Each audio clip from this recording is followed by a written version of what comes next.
Guys, let's talk about some of the key things to breaking down a lake. Now, anywhere in the western United States, you're going to run into canyon-style lakes, and this is no different. It's very much a canyon-style lake here in the high plains of western Colorado.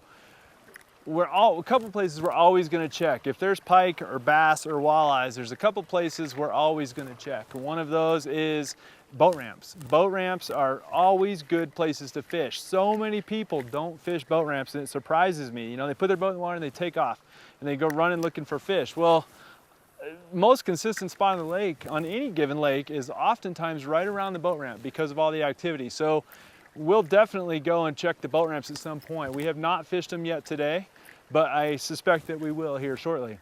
Another good spot, we've always talked about this, is dams. Dams can be great spots. I love to check dams. We again haven't been there either yet on this lake, but we will definitely go visit the dam at some point and see what we can find there.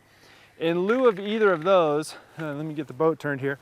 In lieu of either dams or boat ramps, then wind-blown banks are always good. And when you have falling water like we have here, wind-blown banks with immediate access to deep water can be a very good call.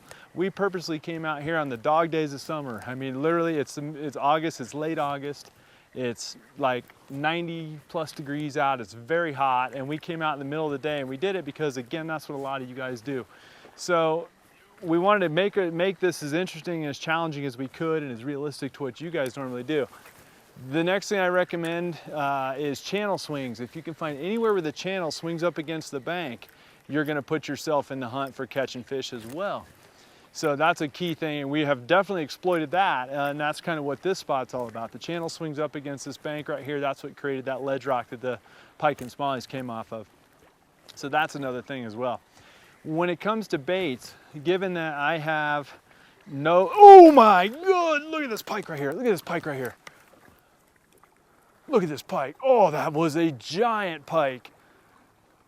Oh man, that was a big pike. Oh, that was a giant. I mean, that was a giant. And he came up and he swiped at the bait. If I'd have seen him coming instead of talking to you guys, we'd have that pike right now. Oh my God, that pike was like 3.5 or 4 feet long. Oh, holy cow. Yeah, that's a big one, gets me distracted, sorry guys. Should have figure eighted, that was musky style strike right there, guys.